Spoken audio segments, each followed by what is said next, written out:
The United States and Israel just launched the largest coordinated military strike in the Middle East since the 2003 invasion of Iraq. Explosions started hitting Tehran at 9:27 this morning local time. Strikes are confirmed across at least 10 Iranian provinces, and both President Trump and Prime Minister Netanyahu have said something no American or Israeli leader have said publicly about Iran, that the objective is regime change. So let's break down what's happening, what we know, and what comes next. The Pentagon is calling the US component Operation Epic Fury. Israel's is Operation Shield of Judah. And this is not a one-night operation. Sources at NPR and CNN describe planning for several days of attacks. A sustained multi-wave air and naval campaign.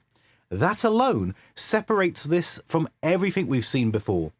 Israeli Defense Minister Israel Katz confirmed what he called a preemptive strike against Iran to remove threats to the State of Israel, and said it was conducted in full synchronization and coordination with US forces after months of joint planning.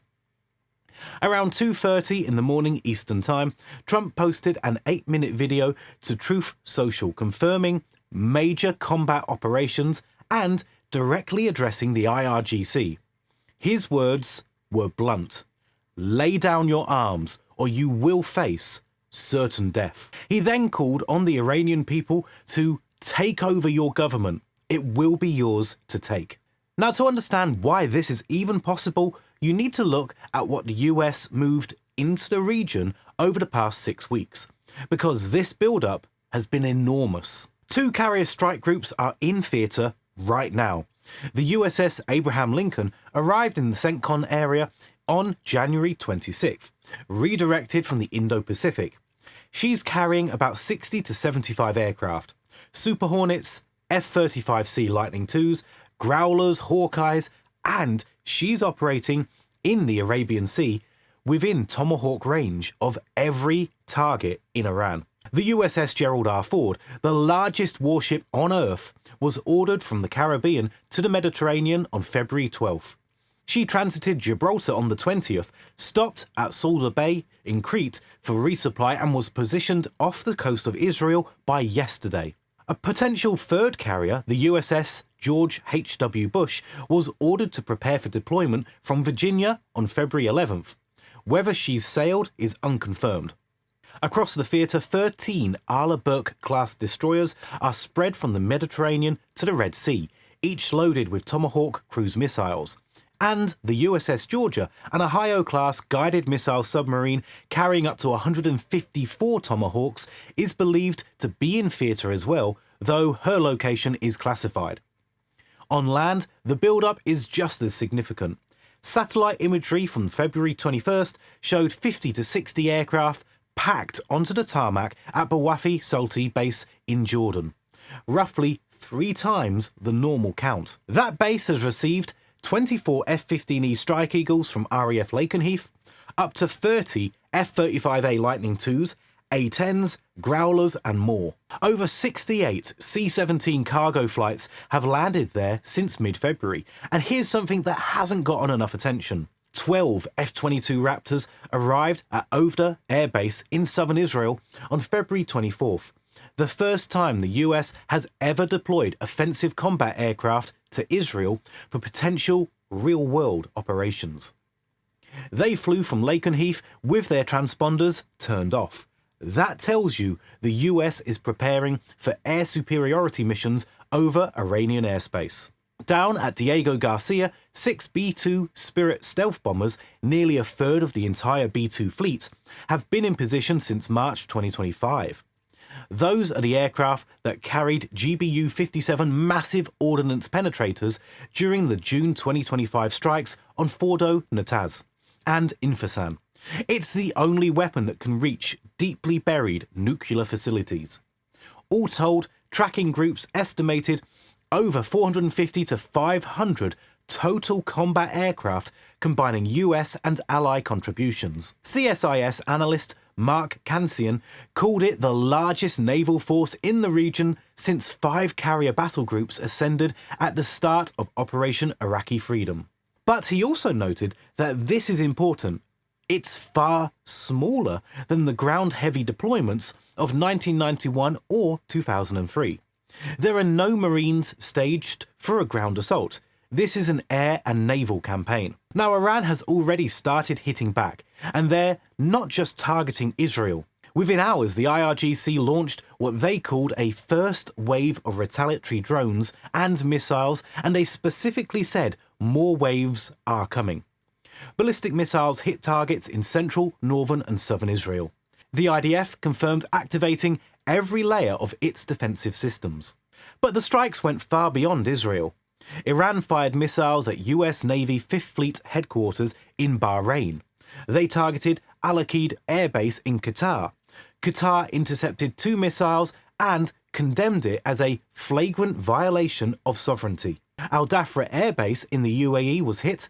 Missiles were intercepted, but 1 civilian was killed by falling debris in Abu Dhabi. Al Salam in Kuwait was targeted. Mawafi Salti in Jordan, the primary US tactical hub, took 2 ballistic missiles, both shot down. And a US base in northern Iraq was struck. Hezbollah has already announced it will begin attacking US positions. Iran declared all American and Israeli assets and interests in the Middle East are legitimate targets. Now, keep that Gulf state targeting in mind, because it changes the political math in ways that could matter more than the military picture. Qatar has already condemned what happened to its sovereignty.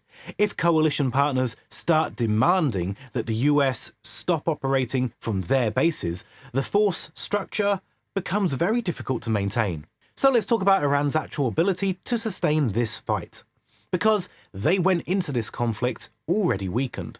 Their S-300 air defense systems, all 4 of them, were destroyed back in October 2024. That left them, as one analyst put it, essentially naked against high-altitude air attack. They haven't been able to rebuild that capacity in the 16 months since. They've been testing their indigenous Beva 373 system and signed a $589 million air defense deal with Russia in December, but none of those new systems arrived before today's strikes. Their missile stockpile, which was cut roughly in half during the June 2025 war, has reportedly been rebuilt to around 2,000 missiles, partly through about 2,000 tons of sodium perchlorate imported from China for solid fuel production. They've built underground missile cities with mobile launchers, so they do have the capacity for sustained barrages, and that puts pressure on something most people aren't watching closely enough: the interceptor math.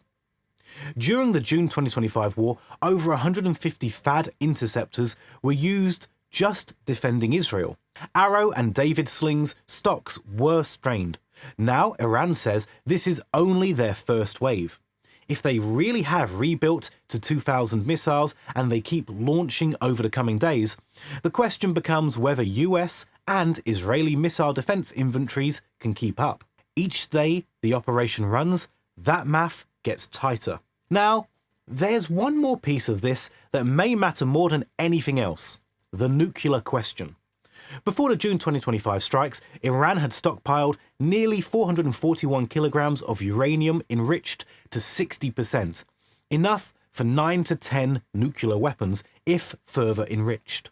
The June strikes set the program back about 2 years, according to the Pentagon. But the IAEA reported just yesterday, the day before these strikes, that it cannot verify whether Iran has actually stopped enriching, because Iran has declined inspector access to all 4 declared facilities since June 2025.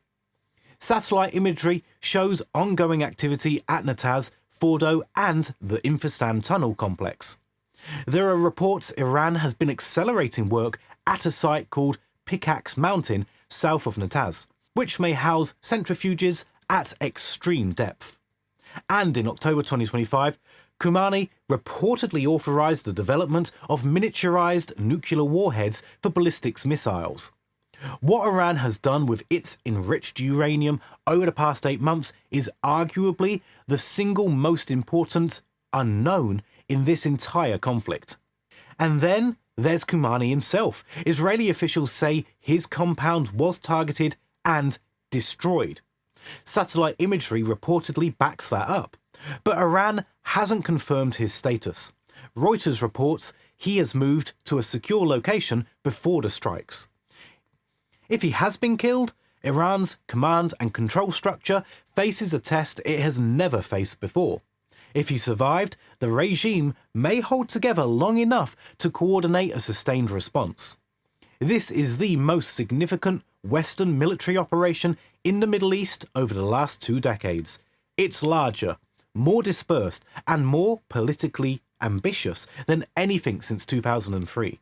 And unlike the June 2025 strikes, which lasted about 12 days, officials are describing this as a multi-day, potentially multi-week campaign with regime change as the stated goal. Whether that objective is achievable through air and naval power alone without ground forces is the question that will define this operation's legacy.